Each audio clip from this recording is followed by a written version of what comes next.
Okay, I guess everybody sees this now. This is actually my piano that's over my roof because I had to. My studio is on the upper floor in my house, so I had to move it in with the crane. Good. This is my starting point. Is everybody fine? Everybody seeing this? Okay.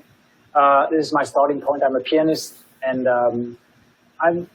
I'm also a professor for jazz piano for some years, and I teach in a school that's very classical oriented. So I deal with a lot of people that play instruments that you see in the upper field here, and I like these instruments. I like the Baroque music, but I also, of course, during my career, I got into playing on these instruments, but also on electric pianos and synthesizers a lot. So I would say I consider myself a pianist keyboarder. And there's a second thing I worked a lot on in my career, and it was arranging and producing music for large ensembles. So I wrote music for orchestras, for big bands, for choirs, and I was always looking for color, for tone colors, for rich colors in music. And after some years of focusing on the writing and producing issue, I came back to the grand piano, and this is maybe 6-7 years ago or so, and I thought I want to start. I want to restart my piano playing and focusing on it, and so looking for colors at first for more for a bigger variety of sound with the piano. I started with tools like guitar pedals. That was a lot of fun. As you can imagine, I just put mics in the piano, and then I used machines like this. I'm sure you know that stuff, tremolos and wah-wahs and distortions. Some of them sounded quite nice, some of them didn't sound well at all. And but I also worked a lot with tools. Maybe some of you are familiar with what John Cage did. He put rubber in the piano, in the upright piano. This is almost 100 years ago. And these nylon screws, and achieved a certain new sounds, quite percussive. Sounds a bit like African drums. Some of these sounds, when you put them in the right way, it's very, very appealing and very attractive. If you work with grooving music, it's nice sounds. But I also used other stuff, and this is not something new, but just a combination of let's say kitchen tools and a cool filter or a tremolo or wah-wah. It really opened up new horizons for my piano sounds, and I started composing music for that. And then in the same moment, I was always attracted by guys like this, electronic guys who maybe never learned to play scales on a piano or whatsoever, who are not familiar into the way I was brought up with music, but were virtuosos in the laptop artist area, in the electronic musicians area. So I tried to bring these things together. So I was still on my piano, sitting on my piano, but I started to control effects with controllers. This is more historic stuff here. I don't know if you still know these tools, but they were hip 50 years ago. It was really cool to control with an iPad or a control like this, or a foot controller, and have the effects being generated by Ableton or another software.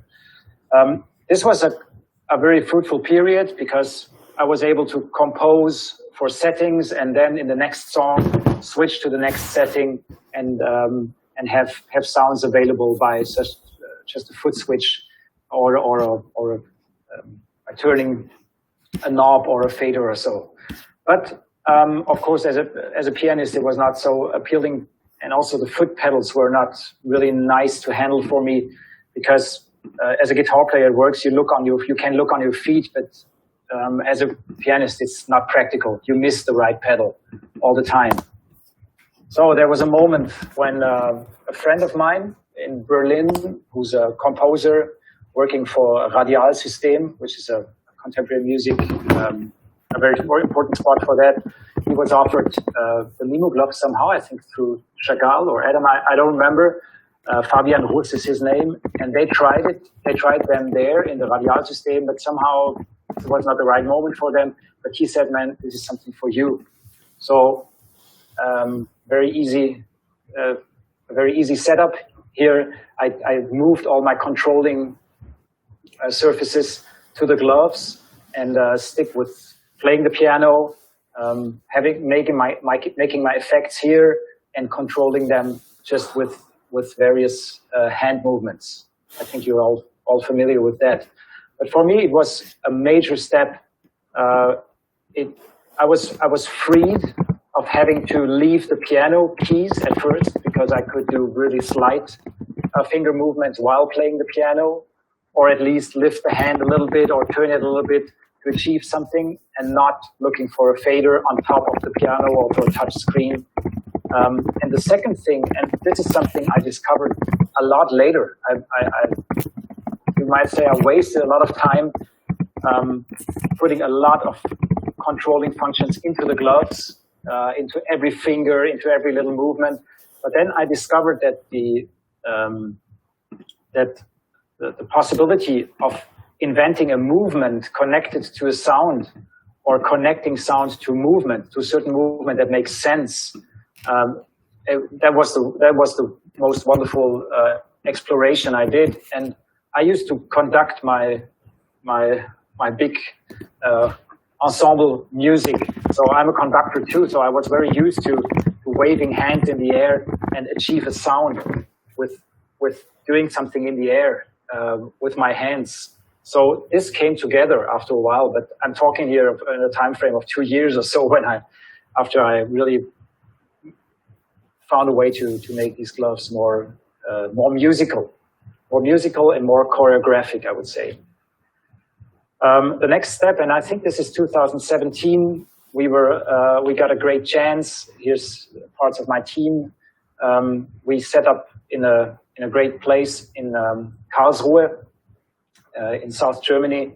That is a little bit like the Centre Pompidou of Germany, the ZKM Center of Art and Media.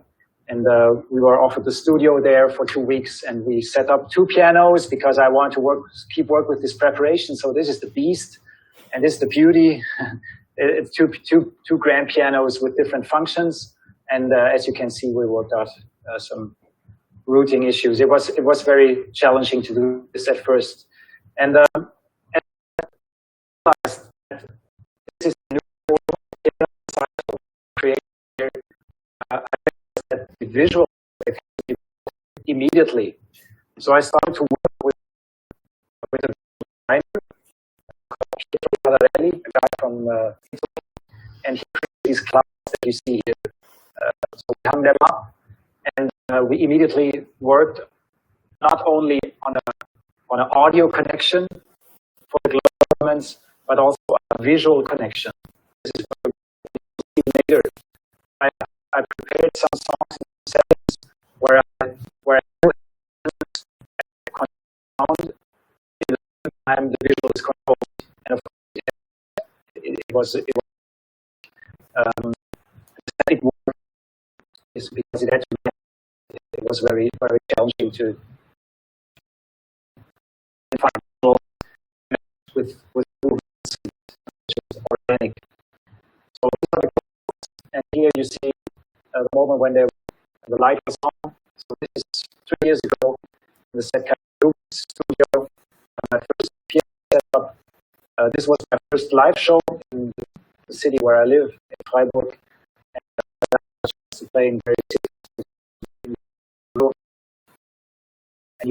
And you see I can become more confident with my setup and with the gloves. So I would like to show you a video.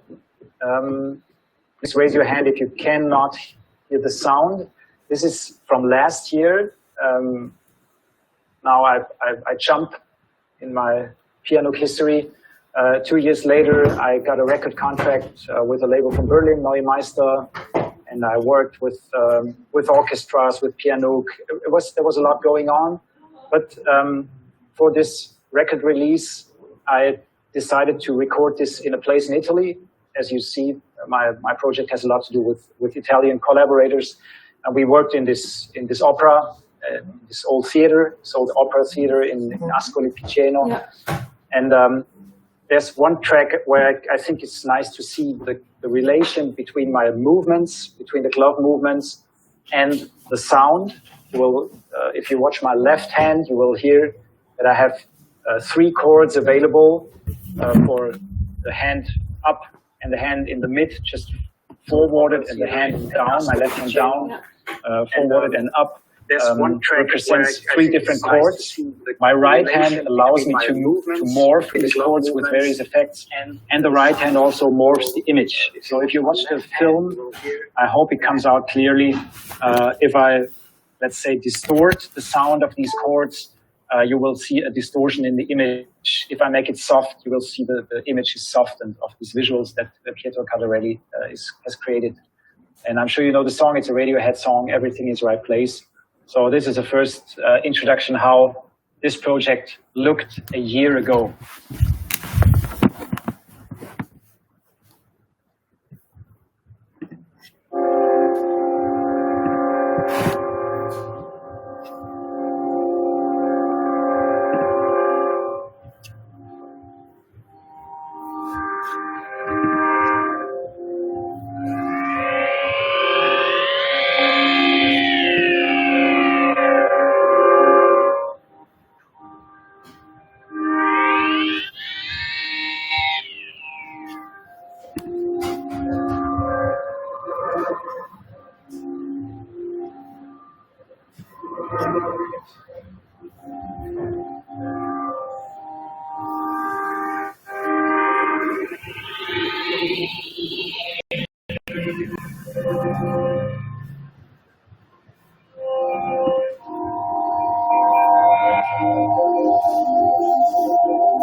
Okay.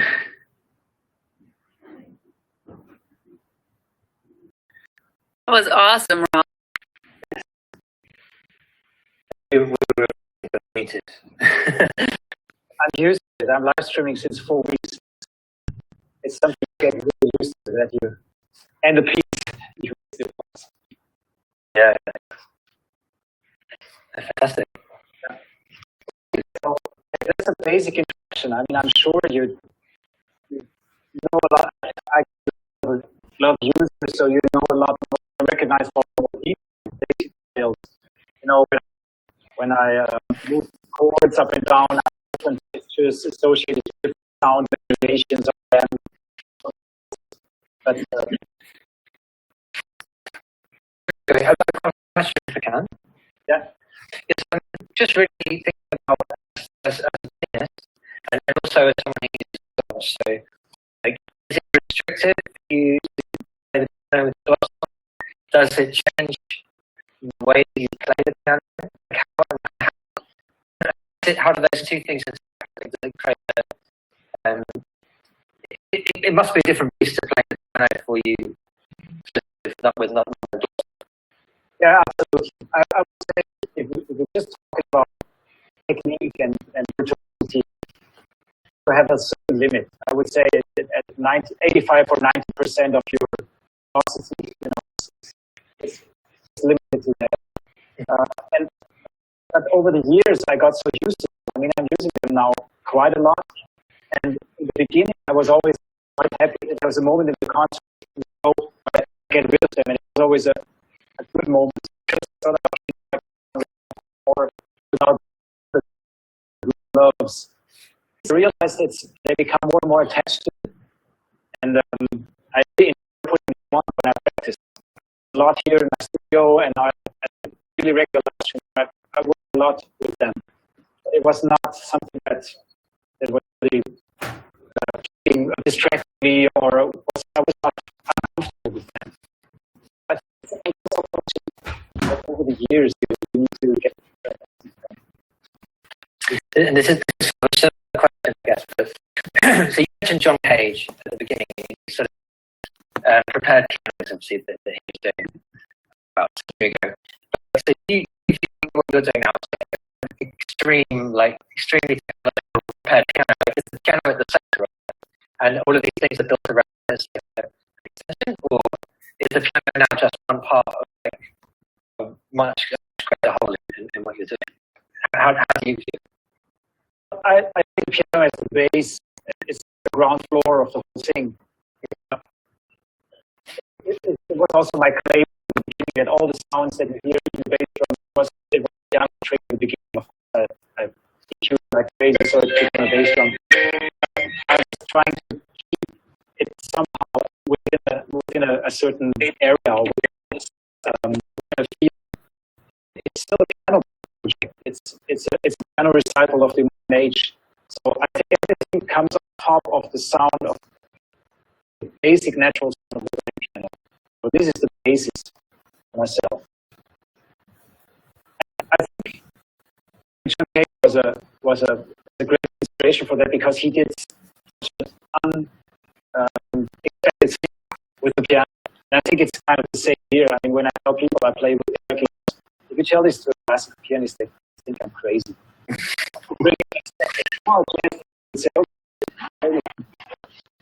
To a piano is to limit yourself and put something on your finger. I mean, I have more questions, but maybe there are other people who have questions. So let's ask. I've got a quick question. So when you're setting up your postures, do you prefer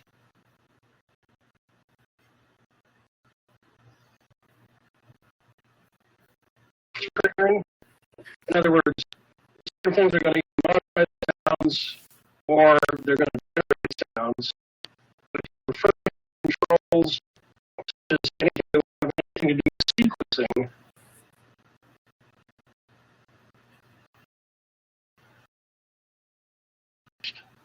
No, I try to, I mean, the first kind of rule or the thing I enjoy most, let's put it like this, is if a posture or a gesture matches with the music I try to create. You know, if you open your hands and you let the music enter into a cathedral, or if you put a fist and it comes distorted, or so it's so natural. But if you do things like this, and suddenly the next part of the song starts or so, or whatever, I didn't feel comfortable with it after a while. Of course, I have these little things. I mean, you know how this stuff works. You have to switch to your next scene, and maybe you do it with a knob, or maybe you know, I learned a lot from Chagall, by the way. The scenes, what's doing this, but this is not very. Oh, so I misunderstood it. Yeah, I was actually gonna. I thought that you changed the way your music is, and because I did used to always do stuff like this to go to the next scene, and then I decided what enough for the audience to experience how we were going to the next scene. So I just that. Left knob, next scene, and right knob is set forward. That's in all my songs. It's the same. Yeah. I always struggle with the set forward, and the best they have related to the music. And the best time I have two foot pedals here.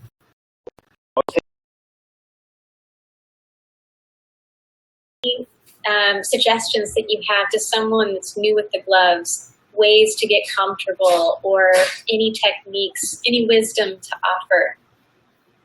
Yeah, I think it's, first of all, I said I probably wasted the most of the time because I tried to overdo this whole thing.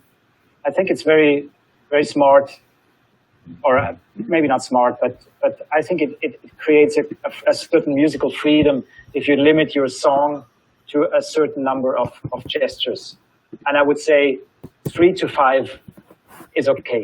If you don't have a song that, you know, has a completely different bridge or something, if you have a song that's just going one flow, just limit it and make these movements very clearly attached to the music. This is something I learned. I think I will stick to it. I think I won't go back or in any other directions. Otherwise, if you learn your 5th song or your 3rd song, you have forgotten the gestures for the first one. I had to make myself little sheets, you know, where I was drawing movements on, so I needed to remember that in the concert, and it never worked. So I would limit myself. Yeah, that's probably the most important advice I can give. Yes, that's. Thank you. Yeah, if something works, keep going with it and try to apply it for other situations, other songs. Yeah, Kelly, thank you next. Yeah, Ralf, I was wondering when you're thinking about what you're doing and you're kind of planning or creating, I guess. Are you thinking more about how it feels to do what you're doing in terms of making it intuitive for yourself? Or are you thinking more about how it looks to the audience so that they'll connect to it? Or are you thinking about both of them? Or like which thing has more a priority for you? Is it that it feels natural, or is it that the audience can like see what you're doing and connect it to the sound? Well, I mean, I would say I focus a lot on the music at first, and how the musical flow is enhanced and or made possible by the gloves and by the whole setup I create for a song. But I realized that I needed to work on that other side too. So I started to work with a choreographer, because I won't start to dance or anything or have a choreography in that sense. But it's just important to have somebody professionally look at you and say, okay, listen, this is not an obvious movement, or you can improve it like this, or can you try this? So I felt after a while I needed some improvement when I was watching films. When I was watching what I just did in Ascoli, I saw the old version. I think it became a lot better after working with Cristina Pereira. She's a Brazilian choreographer, and I think I learned a lot from her, and I think the project evolved a lot through her work. Yeah. I know Chagall also at some point started working with a choreographer, and I saw a real shift in the way that she was interacting with the music just after that. Really beautiful to see. Yeah, it's so close to dance or to that, so it's not my main field. Anybody else? Yes, Joshua. Hi, Ralf. My two questions. First question is, I couldn't detect in your video what you used or how you cued your bass drum, your four to the floor. So I'm curious how you did that. I think it was just the next scene that I put on with the left knob, but I have also different moments when I cue it with a pedal or so. And I think here it didn't even work in that recording, because normally I put the bass drum and I have with the average flex of the left hand, I can filter it. So it comes in and out, sort of, which is very nice. But for some reason, sometimes things don't work. And in this recording, of course, there was time pressure and it didn't work. But normally I cue the bass drum, but you cannot hear it, but it's there. And then I open the hand slowly and it comes there, and I can take it back so I can bring it in slowly. If you watch a YouTube video, I played this song with a great orchestra from Berlin, the Deutsches Kammerorchester Berlin, German Chamber Orchestra Berlin. This is on YouTube somewhere, and you can see how I bring it in with the movement of the hand, the bass drum. Very cool, thank you. And my other question is a little more broad. I just sort of recognize some of this stuff you were doing with that piece. I'm working on a piece that is sort of going from more like a soundscape thing, and then it moves into a very piano-driven 13/4 time signature, but it's more structured. And I'm curious if you have anything you can speak to about going sort of in and out of like a soundscape timelessness into more of a driven time frame with the cueing and stuff with the gloves. Well, I started after a while to cue Ableton scenes. In the beginning, I hated it. I hated this music to be put in containers, and then have entire things starting. I thought it was not very musical. Some people from Ableton convinced me it was musical, and so you always find workarounds, but it's a bit too square for me. That whole view, it's too square for good music. But anyway, I tried to create an open scene at first, and then I always try to create reverb spaces that leap over, so I can have still something open, an effect open, and still enjoy that space as long as I want. And then maybe, for example, with a flex movement, fade in the other thing. So I start the next scene, but as I said with the bass drum, this is a good example. I just fade in the next thing. I have some songs that have exactly this situation where I even stand up. I realized it's nice to stand up from the piano bench, so I'm closer to the audience. I do something in the air with the gloves, and then I want to get into some kind of time reference for my song. And this is how I do it. I just sneak in. Awesome. Thank you. I think Sean had a question. Yeah, this question's kind of already been asked, but I just guess, like, more specifically, do you, about kind of like using the gloves and playing the piano, do you jump in and out of global mute at all, or do you just keep your postures away from anything that might be triggered with the piano? I have one song with a global mute, but it was still my old system, kind of, when I didn't work with Ableton Scenes. There I used the global mute to fix a certain thing I found. I have some songs where there's tons of effects in the hands, so I realize a certain gesture just in that situation with that sound in that hall makes a great little loop or a little sound or so. So then I put the global mute on so it keeps going, and maybe I improvise a bit on the piano over it, and then I put it back to working. But it's not. It's a bit risky, I must say. For some reason, I had major problems on stage with this setting, so I tried to avoid it. The global mute. Yeah. Okay. Great. Thank you. Bob. Oh, I had a question.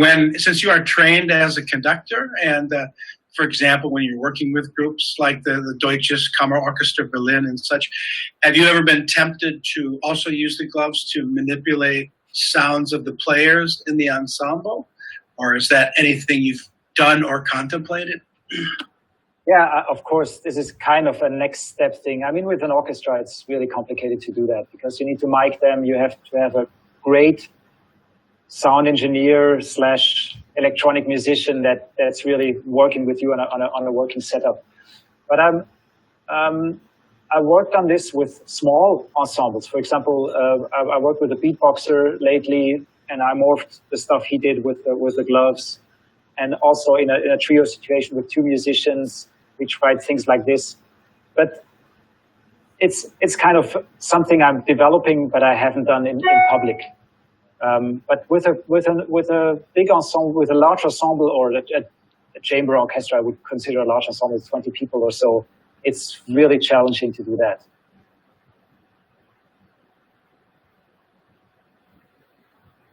I can't help but notice that you're wearing the gloves right now, and yes.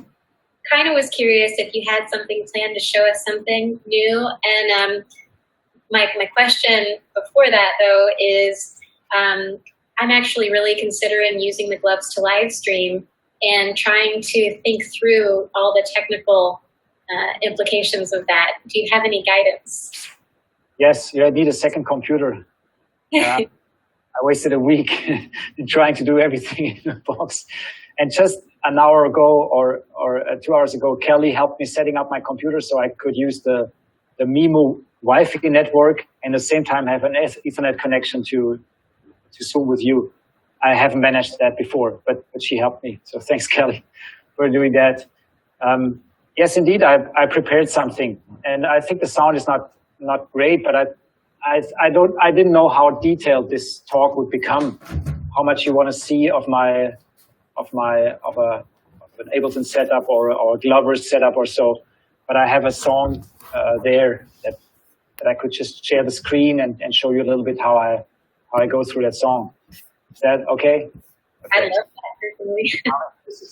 Okay, let me share my screen. First of all, I will show you my Glover session, which doesn't look spectacular, but it's interesting. Okay, I guess you see that. I mean, you're probably familiar with all that. So this is my start scene, and as you see, my button is triggering the next scene. As I said, my left button is always reserved to trigger the next scene. And all this stuff here, can you see my mouse moving? Okay, all this stuff is to, you will later see in Ableton that I have return channels called A, B, C, D, E. So these are just initializers to turn the scene off, because when I'm in a show, I switch to this song, I want all return channels to be off. Otherwise, there's a delay going on. I talk to people, you hear the delay, or whatever. This is putting back things to zero. Then I have a color system. For example, here my glove is red because it tells me during the show, I don't look at the computer. It tells me, okay, this is the beginning of the song. And now I press the left button and it goes to that scene that's called pre-silence. There's another tons of information for Ableton to set up volume levels that might have been screwed somehow during a sound check or so. It's just to put the song back to zero, sort of. All these, if you watch here, the initializer sign, all this is initializing stuff. And sets, here it stops the song in case it's running. You never know, sometimes to stop the song, it's running, whatever. You just need to get that straight. So can you only see my screen or can you see my camera as well? We can see your camera. We can't see any other. We can only see Glover. We can't see Ableton or anything. Okay, but you can you see me moving the hand? Yes. Because now I'm getting into the drumming intro. And so the thing I'm doing here for this song called Air A, you see I have the button right and it sets forwards both gloves here. If I press that button, oh, that glove is not working. Not connected. Uh-oh. Yeah, it's not connected. Okay. Oh. It'll be there in a second. I just hold it on. I don't know if it's going to connect because you've changed the. Well, maybe it will. Okay. Anyway. Yeah. I can probably do this. Maybe you hear this.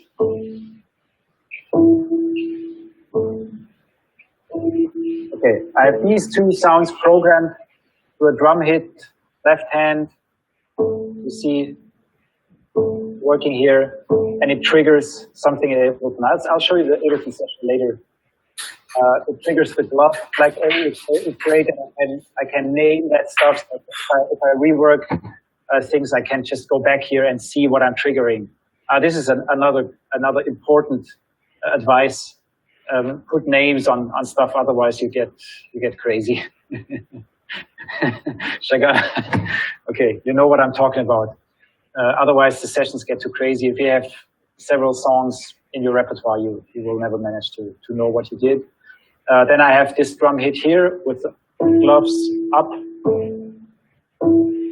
Okay, and what we can do now, because my glove somehow disappeared here, is I have some effect on my right glove where I put a filter when I go up and down, so I can morph these sounds. By the way, I do a live session later today because Tuesday is my session day from my studio. So if you're interested, I do that.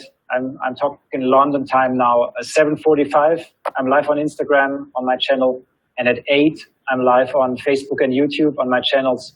And I will play this song and also explain a little bit. But as I have a second computer, then there will be more information related, to practical issues. So if you want to follow that. And now the song starts. I'm still standing in the show. I'm establishing this pattern. And now the beat comes in. This was Joshua's question. I press my left button and the next scene appears and it has that thing as a loop. Okay, and then I just go through the song. I will leave the Glover session. You see there's a lot going on. And I always press the left button to move to the next scene, and now I'm in the end of the song. Okay, I will switch to Ableton so you can see that song.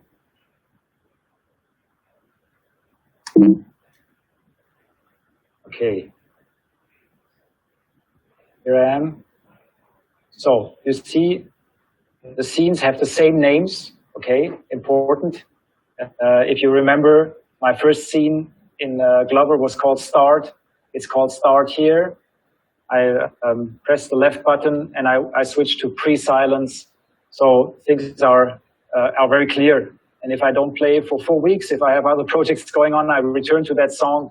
At least I have a bit of a system that I can refer to. I still need to practice it, but I know where I'm going. And here's the drum intro starting. Now that stuff is available. Maybe I switch back. So you see my initializers that turned all these return channels off. All that return stuff is off. So the only thing you see here is my speech. It's my microphone. Here, channel 11. And the rest is off. And when I go to pre-silence, stuff is still off. And when I go to drum intro, and then here to that loop, channels A and C are opening, and my piano comes through E.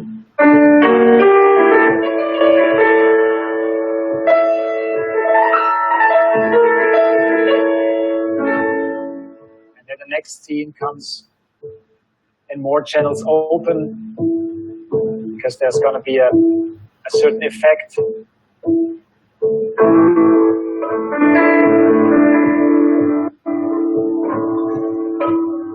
Okay, this is hard to hear probably. If you want to hear the details here, you have to check my live session later, because it has a better sound than over Zoom. Okay, so this is how the Ableton session looks. So if you have questions for this one, I just keep the shared screen open. Anything that has to do with Chagall? No, there were other people with questions. Go ahead first. All of you, because I have a limited number of... I think Angie's been trying to get in with a question for a little while. Thanks. I have two questions on how back in Glover, if you don't mind going there. And one is, you said that you didn't use global mute because you ran into problems. Can you describe that a little bit more? What kind of problems did you have when using global mute? It was just difficult to go back from mute to unmute. That was a problem somehow. The knobs are not for me on stage, because there's a lot of action going on and things are not 100% fixed in my shows. I come from playing jazz and improvised music, so I leave open spaces. So sometimes things are unexpected and the knobs are not so reliable. Sometimes you push them and you push a little bit, not enough, so it doesn't. Like you would think you were pushing the button, but you weren't, so it wasn't triggering. And or you push twice, and it has such a big effect on your music. Yeah, that was different. That was different with the older gloves too, Angie. The older gloves, the buttons were less reliable. The newer buttons are a little bit more reliable now. Okay. All right. Well, thanks for explaining that. And this is a perfect lever scene, because I think these outputs that you have on the right that are set up to initializers is, so if you set them to initializer, when you open the scene, does that just automatically happen? Because you don't have any inputs to trigger them. Well, it's just, if you open the scene, it just triggers what you want here. If you put it on initializer. Yes, and can you see that? It's the startup scene here. That's yes. what, yeah. If you mark the initializer thing here, the value is 0 because I want the channel to be muted. Later in the scene, I want it to be on, so it's 127. Cool. Thank you. You're welcome. Anything else? There are exit messages too. So you can also set them to exit message. That means that when you go out of the scene, it triggers a message too. Yeah. Bless you. I was hoping for that this morning, actually. Thank you. Do I just set it up for I'll see it in there. It says exit, right? I can't believe you haven't seen that, Angie. Gosh. I have not used that yet. Wow. Within another hour, I will be. Thank you very much. Kelly, you're so strict. I know.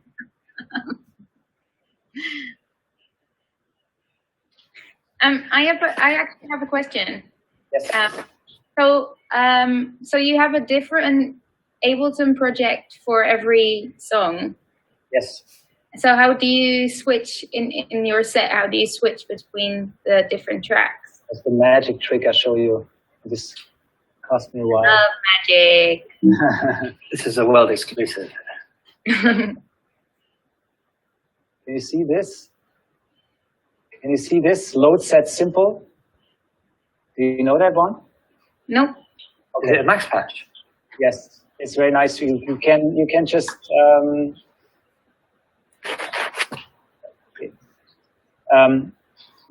you can select a song, next song or next project, and then when you and you can assign this to a knob or whatever. So when I finish my song, I also have a certain color. When both gloves are blue, I know I have to push the right button, and then it triggers that load set thing and goes into the next set. But then you have to trick Glover to do the same thing. So I have a note here, goes to Glover control to channel 2 to trigger that song in Glover 2. You know what I mean? Yeah. Same. So you change arrangements, or you change arrangement, yeah? In Glover. Yeah. Yes. But what if you want to change the order of your songs? Yeah, that's a problem. Okay. Okay. Yeah. I guess that's a lost afternoon. Okay. Yeah. It is. I mean, it's fine. I was thinking the other day, like how we used to listen to albums and CDs from start to finish, and that you always know what's like how this next song is going to start while the song before is still playing. So that must be like the same with your set, that you just like your songs are so flowing into each other because they're always like that. Yes, I mean, I worked a lot with that app that Ableton released called Touchable on the iPad. So I had the iPad on my piano, and I could just choose the songs and trigger that. But it was somehow complicated. It never worked 100%. It was too risky for a show. And also, it's very nice if you don't have to look at the computer. I mean, if you're standing there, finish a song, you don't want to return to your piano bench or to your computer. Do something, turn your back on the audience, and do. You want to continue with the next one. So I got rid of the iPad, and I just have my... And doesn't Ableton ask you if you want to save your project when it closes? Oh, it doesn't. That's the great thing about it. But it's also very dangerous, because if you push accidentally that button, it goes to the next song, and you haven't saved your changes. Don't ask. So that load set thing, it doesn't. It loads it without prompting, without sending that prompt. Nice. Yeah, I mean, I had that problem. And then finally it came up. There's a nice, I'm sure you know that webpage that offers you constantly new Macs devices, new stuff. And Madeleine from Berlin, she also has that blog going on with showing things like this, and I found it there, I think. Sonic Bloom. Yes, Sonic Bloom. Yes. Yeah. Mary-Liz? Sorry, I know I'm asking a lot, but you just reminded me, in some of your performances, you have a little switcher or some kind of push button device on your piano. Yes. What is that for? That was recently in my live streams. Okay, I was too lazy to program that thing that I just explained with that little Max app, because my live streams are always super short notice. So I decide sometimes at 6 o'clock what I'm going to do at 8 because there's just no time. So I just needed to program things to a regular controller. It's a keyboard with some pads where I can just... I thought that's what it was for. Okay, thank you. Angie. So two more questions. In that Glover file you showed us on the Glover screen, you had some other devices, two others, OSC and Bliss, I think, were in there. And so what do you use those for? Do you use those in that performance file? Oh, actually, I was trying to use Gliss lately with the beatboxer I was working, but it didn't work out for some reason. I didn't follow that. But I think Gliss is a nice thing to, if you don't want to put on your gloves and you just want to check your channels and check your show, they're running out of the show. You don't have to mute the gloves every time when you maps things. So it's a good thing. And the OSC I was using because I was working. I had some side project with Pyanook, and we had a space tracking system established. I was working with a dancer, and she was in the room, and she was tracked by space tracking, triggering things in the music while moving in the room. So, and we resolved this with OSC. Nice. All right. And do you use haptic feedback? What means haptic? Okay. So you mean the little vibration thing? Yeah. Absolutely. Yeah. It's very So important. you know where you are, or how do you use it? Do you use it to know if you're forward, or do you do palm tilts, or? No, I use it to remind me of things. Sometimes I forget that in a certain scene I programmed a movement or a sample, and then I put a vibration. So I remember, okay, and the left hand has the possibility of putting this in. It's more like an alarm. All right. Well, hey, thank you. So, Yeah. Mm-hmm. Kelly? I have a sort of more admin-y question. How do you like when I don't know how to answer this. So Glover keeps getting updated and new features added and stuff. Do you try to keep all of your sessions in the most recent version of Glover, or do you have like different sessions that are optimized for like previous versions of Glover? Like how do you kind of keep up with the quick evolution of Glover? Well, it just hasn't created a problem at all. It just asks me to save it in a different version, and I do. And yes, it does. You want to open the champagne? Oh no, the cats. Okay. No, it really works. It's very it's smooth going from one version to the next. I haven't thought about that, other than Ableton, for example. Well, that's good news. That's and great. the now not politically correct answer to what don't you like, or what would really help you, or what would be a really great thing for you to work with. The most awkward is the mapping process. Because you always have to mute the gloves because there are things going on, MIDI channels, sending messages, and I try to work around that stuff. I try to put it on my foot switch. So when I'm in the workflow, it's just very, very disturbing if you have to go back and forth. We actually went to Berlin for Ableton, and we worked with some of their developers to try and build this like backdoor mapping system between Glover and Live, and like we did it, and it works, but it was so horrible. I don't know if you've ever plugged in like a launchpad to Ableton Live, and sometimes these red things appear. If anyone's ever done that? Yes, there's these things in the back of Live. There's these scripts that kind of set up existing devices, and basically we could use those to kind of create listeners and set up this mapping process behind. But while it worked, in Glover you just have a drop-down list of what you wanted to map it to. You would never see those mappings in Live. So you go to Live and you wouldn't see the list of mappings, and you couldn't edit it. So you had no idea what was mapped. Okay. So it's a completely separate mapping system. And basically it was so prone to mistakes, and it was so difficult to build anyway, and complicated to explain to people how to install that we canned it. But in the future, we'd love to find a better way to save that. It's our least favorite thing as well, like constantly going back and forth. Absolutely. What if you didn't use Live? I'm sorry. What if you didn't use Live though? Would that still be beneficial? Like that mapping thing you mentioned, Adam? Oh no, it wouldn't replace the MIDI. It would just be like there was an extra Ableton Live like output basically in Glover. Is he talking about the mapping in Ableton Live? Yeah, I think particularly the needing to go back and forth between the two applications and solo the thing and then go. Is that right, Ralf? Okay, fair enough. It's the slowest bit, I guess. Yeah, so that would help a lot to make that easier.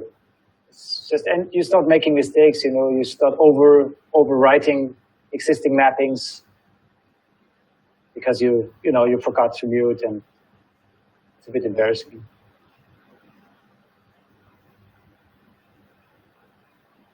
You do the soloing, right? Right, Ralf? When you do the mapping, you solo the thing you want? Absolutely. Absolutely, but you still have to go back and forth. Yeah. I'm on my piano here. I have to go to the computer. I have to try a movement, and my audience is there, so I try the movement, of course, in this direction. So it's just not smooth. Yeah, no, I agree. It's very difficult. It's also not very accessible. So the gloves themselves are really great in terms of accessibility tools, but actually programming them and using them is not very accessible, I think. So that's on our mind. Yes, good. I have a question on, it's sort of two things. So how are you capturing the piano? And then how much of what you do is either processing the piano, so applying some kind of effect to the playing, like capturing the piano, so like capturing the piano into a loop or some other kind of like static form that you can then later manipulate, or thirdly, like totally separate, like things that are generated that are nothing to do with the piano at all. Like what kind of proportions of the stuff you're doing? How does that? I can't finish my question, but I think it's clear what I'm trying to say. I think it's kind of 50-50. I think I mic the piano. It's hard to see here. I have a second camera. But anyway, but it's a mic. It's a mic rather than a contact mic. Yes, you see two mics. Of course, I have these AT mics here for the Steinway on this side, and for the prepared piano, I have contact mics. I have Yamaha mics, and they go into my Fireface. And of course, there's almost no song where I don't put at least a little bit of effect on the pianos. But maybe it's not even morphed during the song. Maybe it's just a fixed effect to make that song particular. This is one setting, and then things, as you mentioned, come just from somewhere else. They might be pre-recorded. They might be created loops during the performance or so. They are, of course, on different channels. I would say if you go over all my songs or all the tracks that I set up, it's half. It's just effects on the piano while playing and putting the piano, let's say, into that reverb, or distorting it, or putting it into a chorus, or making a little loop that I just keep with certain effects in Ableton that just keep repeating stuff.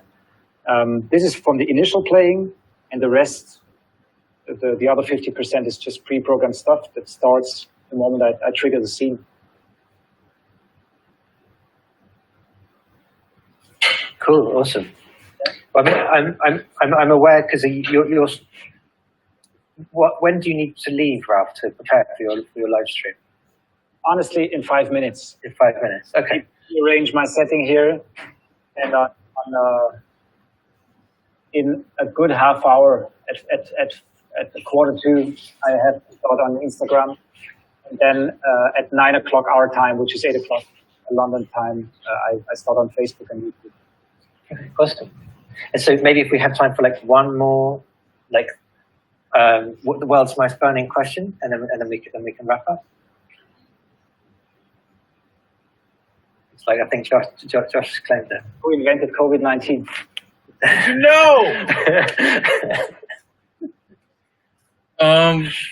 A general sort of question. As I'm getting started, piano is sort of my main instrument right now, and I'm sort of on the fence about using like a raw piano or using a keyboard based on having some more abilities to do effects and potentially looping and stuff like that.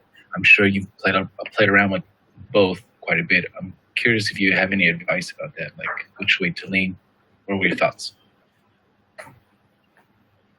I don't know if you have fully got the question. You mean combining certain keyboard instruments with the acoustic piano? Not combining, but like on a keyboard, you can put the keyboard directly into Ableton, do more effects, and loop phrases on the keys. Whereas on the piano, you don't have quite as much of ability to affect it, but you still have like the natural sound. It's maybe more fun to play a real piano, for me at least. Yeah. So this is a limit I set myself. I don't use. I mean, I use samples, but very rarely. For example, I have one song where I programmed this glissando to this movement, and this is sample piano, pre-sampled piano. But other than that, I never use a keyboard.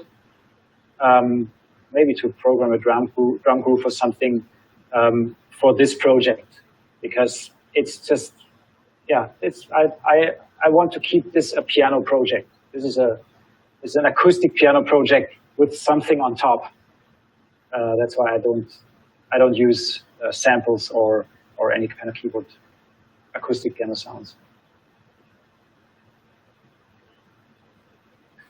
Cool. I guess we should let you go, I think, Ralf. But yeah, thank you so much for that. It's just really, really fantastic to kind of hear about your work in such detail. And yeah, round of applause, I guess. Thank you. Yeah, very good. Everyone's muted. But yeah, fantastic. And yeah, thank you everybody for coming. And yeah, we'll be back again next week at all of the times across the world, wherever you are. That is the time that is 6 p.m. in the UK. So yeah, thanks very much, everyone, and see you next week. Thank you, guys. Bye-bye. Bye.